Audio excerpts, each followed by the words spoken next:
So we could spend a bunch of time on just dissecting this particular piece of scripture because I find it so fascinating the ways that they appeal to different kinds of authority, right? Even if they're like, well, none of the Pharisees have trusted in him, and then Nicodemus is like, hello.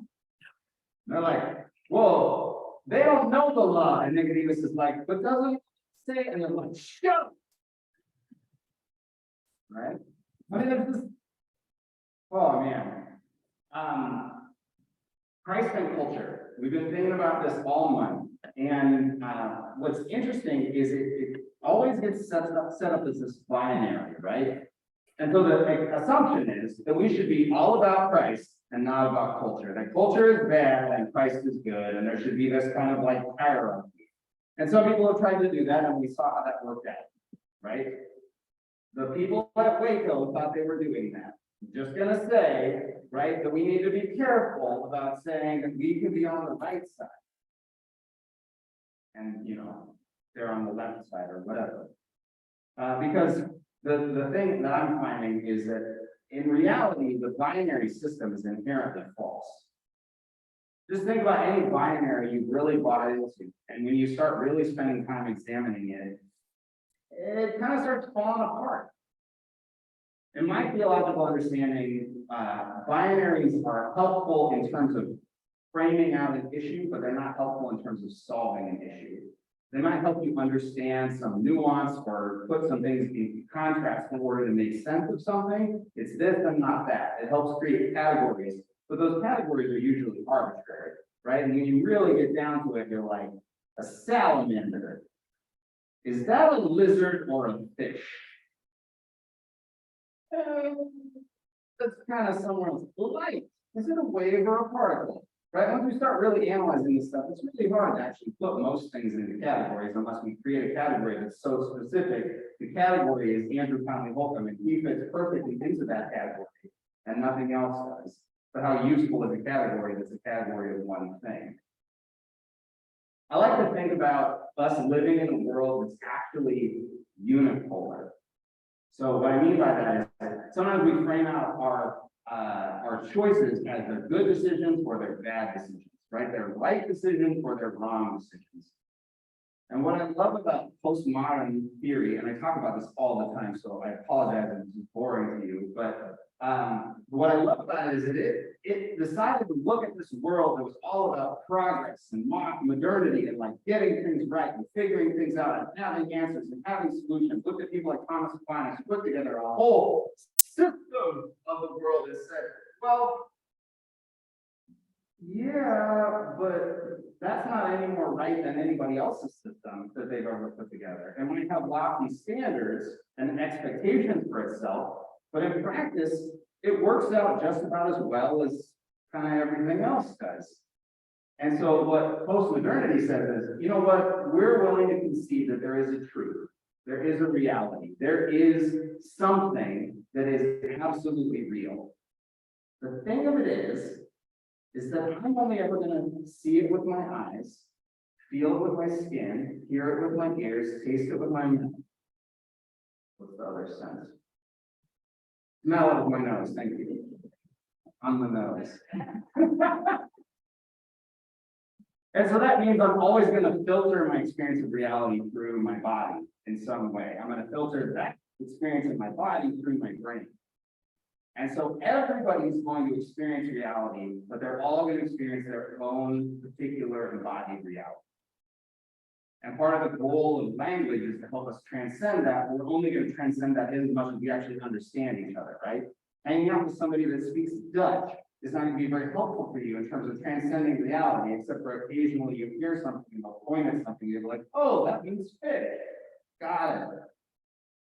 And so we kind of develop these sophisticated languages. We hope that people are thinking the same things and hearing the same things. We hope that we're reading the same scripture, but we all know we're reading it differently. We're reading it informed in different ways. And so that should invite us to pause a little bit, right? Humble ourselves a little bit, slow down just a bit. I once had this conversation with a retired minister, and he got so angry. He just looked at me and he said, then how can you know if you're right? And I was like, I don't. And he was like, then how can you be a pastor leading a congregation? And I was like, I am glad I am not part of your congregation. But it makes sense that people think this, right? Like, how can you have this? That people are afraid of relativism, right? Well, anything's fine. Everything goes. It's no big deal. Like, what if there's no truth and you can't know it, then it doesn't matter, right? This seems like a slippery slope into nihilism. Or at least that's, I think, what a lot of people are afraid of, why they want hard boundaries and structured answers and clarity, is they're terrified that if that's not super firm, then nothing is, right? Say it again. They're accountants. There really are only 10 beings, and everyone can agree that there's only 10 beings, right? But it does lead us to this question, well, if we hold that principle, then how do we seek truth? Can we seek truth? And what does it mean to desire to seek truth? Because our scriptures tell us that there will be this spirit, and this spirit will lead us in truth. And so what does that mean, and how can we hold that if we also hold this kind of sense of suspicion about our own conclusions? Because we also live in this state right now, in this state of great division, and everybody is certain that they're right. And we know that they're not right because we're right, and they are obviously wrong, right? And everybody thinks this, which should immediately give us pause, because we are very certain that they are wrong and we are right. We are very certain that these values should rank above these values. But we know that they feel the exact same way. So, other than just deciding that other people are stupider than you, like, how have you figured out how to resolve some of this tension? Patience. Trying to find a shared value, something we do agree on that is in the orbit of what we're talking about. Sure. Where is there some common ground here? What else? Without deciding that they're just off base completely. Just listening Just listening. without getting really angry. Without getting really angry. So kind of some emotional self-management. Stay in the room, right? My sister that I don't agree with, where I just asked her questions, she gives an answer, I don't agree with it, but now I understand where she's coming from. Right. Sure. The government should not help people, period. Okay, cool, that's what you think? Yeah, got that straight. I have lots of follow-up questions. I want to share this thing from Carl Jung. So when I was in Bible study on this scripture, we were talking about Jungian theory. And he says this thing about conflict. He says, conflict requires a real solution and necessitates a third thing, in which the opposites can unite. And here the logic of intellect usually fails. For an illogical antithesis, right, thesis, antithesis, there is no third. The solvent can only be of an irrational nature. In nature, the resolution of opposites is always an energetic process. She acts symbolically in the truest sense of the word, doing something that expresses both sides, just as the waterfall visibly mediates between the above and the below. In Jungian theory, the only way we really resolve these deep tensions is that we hold them long enough for something else to emerge. Growing in our capacity to hold that tension is one of the great spiritual growth mechanisms. And it's funny that we think about this desire to like know and have the truth, but we live in a world that's deeply paradoxical, right?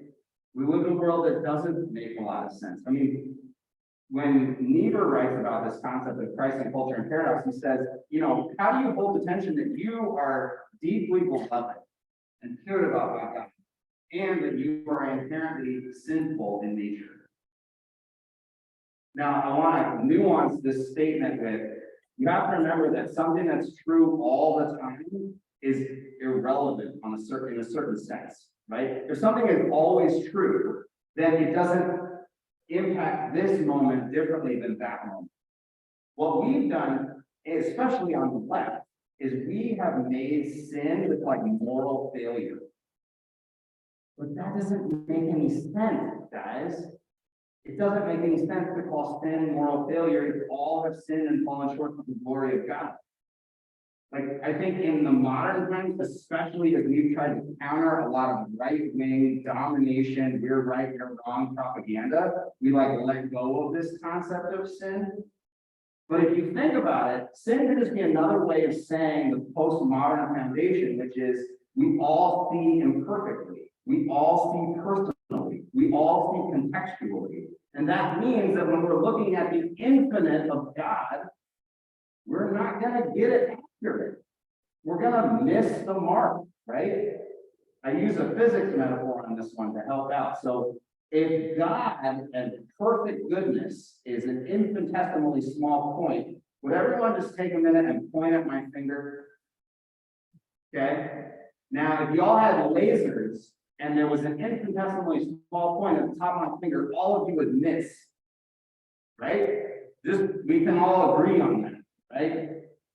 But some of you might get a little bit closer than others of you. And the only way you know that is if you point it. You can't know how close you're going to get until you act, until you try, until you do something. The point about all of us being sinners is really to say, so then just try. It's okay to fail. In fact, the only way you're going to learn is if you try and you fail. Right? Another metaphor that people on the left always get uncomfortable when I use is the metaphor of scoping a rifle. Has anyone in here ever scoped a rifle? No. Oh, yes. So what you do is you buy your rifle and it doesn't have a scope, an optical sight on it. You add that, right? But it's not lined up with the barrel. It kind of looks like it is. And if you just screw it on, you're like, oh, this is totally right. And then you go out and you set it up in a very secure space. You point it at the target and you like position it so that it is perfectly aligned and the scope is hitting dead center on the target. And then you fire and what happens? Miss the target. You totally miss. And you're like, oh man, bring it up a little and over a little. And then what do? You fire again. And it's closer, but it's still off. And again, and again, and again. You cannot scope a rifle without shooting it.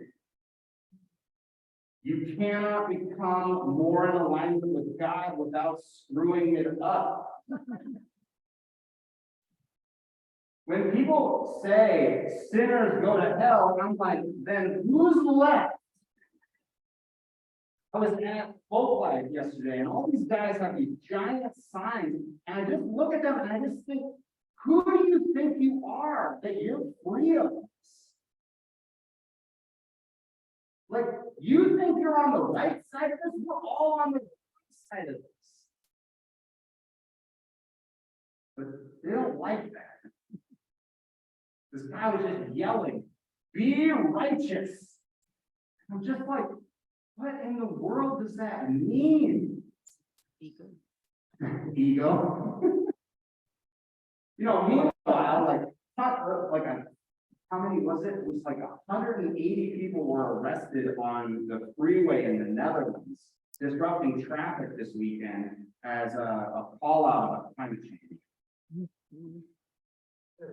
And everybody's got an opinion and a side on it, right? But we have to, on some level, stop and say, what am I learning out of all of this? Where is God speaking to me in all of this? Where are my actions and my mistakes teaching me something? Because if I don't act, right, maybe that's the most sinful thing we can do, is just not scope the rifle, right? Just not try to get more in alignment. Try to be safe, because that tells us that we're being good, and ultimately we're doing nothing. And you know what happens when we do that? We get further and further away from each other, and we get more and more sure that we're right. But when we reach out and make those contacts and those connection points, when we try and fail, it's that humility that shows up with the failing and being willing to name that we failed. I mean, how many times has that been what broke through a conflict, a fight, a relationship with you? Was like when you just decided, I'll name me, when I just decide like this isn't going anywhere, but if I admit that I screwed up and then endure that person reinforcing that message to me for minutes. Yes, you're right. That was totally terrible of me. Yes, that was very inconsiderate of me. Yes, I should have called first. You're totally, yes, I should have told you both. Yes, yes, yes. Then there's something else that's possible. And sure, I want them to do the exact same thing. The whole time that I'm sitting there, please will you own all of your shit too? I can't do that for them, right?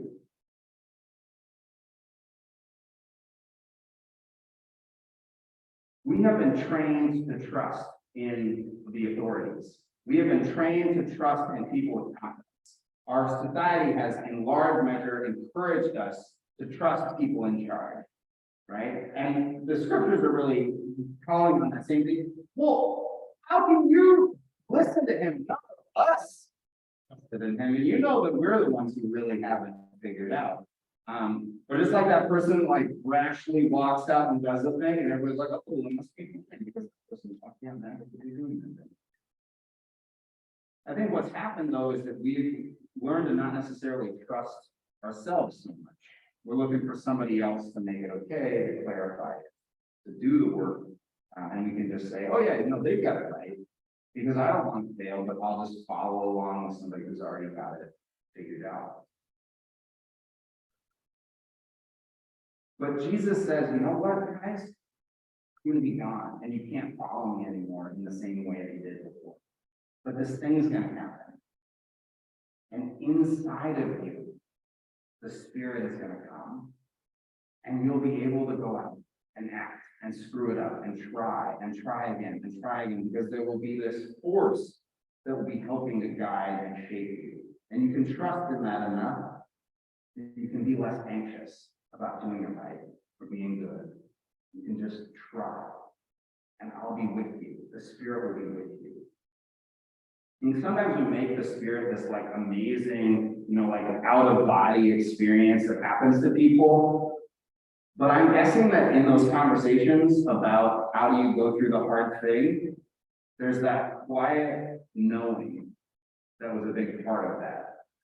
And I want to read this last thing from a Jungian analyst, because I think she kind of hilariously doesn't realize that she's making a Christian argument, even though she actively thinks she's not.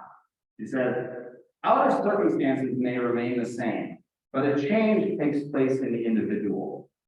This generally appears as a new attitude towards oneself and others. Energy previously locked up in a state of indecision is released, and once again, forward. At that point, it is as if you were standing on a watching a raging storm below. The storm may go on to some extent objective, no longer emotionally stressed. There is a sense of peace in the midst of that storm. This is not essentially different from the Christian concept of grace, the peace that passes understanding, except that it doesn't come from a distant God, it wells up inside. This process requires patience and an ego strong enough to bend but not break. Otherwise, the decision will be made out of desperation just to escape the tension. But when a decision is made prematurely, when the tension has not been held long enough, then the other side, the option that was not chosen, will be constellated even more strongly and go right back in the fight. So the conclusion seems to be that it's our ability and willingness to sit in paradox, in that tension between Christ and culture, and that tension between grace and mistake, grace and to be able to just allow that we're not going to have it figured out, we're not going to know, hold our conclusions loosely and tenderly, and allow the possibility of something new to break forth that really does enable transformation. So the question I want to leave you with, I want you to think about is how are you growing in your ability to be receptive to the movement of spirit, receptive to the call of God, receptive to let go of whatever you thought was right and good, how the world was supposed to work. I heard earlier, Steve, you were talking about you have to have a sense of gratitude and a sense of presence. And I think about curiosity as the other piece. That if I can maintain an attitude of gratitude, like universal gratitude, like there is oxygen, right? Like water exists. Like that kind of gratitude, like the grace that I stand on for my being, and a curiosity about reality, then all of a sudden, all of my conclusions about the world seem pretty small. Niebuhr says, you know, when we're comparing the height of a skyscraper to the most modest hovel, it is nothing in the face of Beetlejuice, right? And so I think about that idea of like, well, what, when we encounter that awe, that reality of God, it kind of helps us in some ways let go of our positions. And so how are you making space in your life to let spirit work on you, let the awe and wonder, let the creativity and the curiosity and the gratitude work on you to break something open? Because I think more than ever in this world today, we need things broken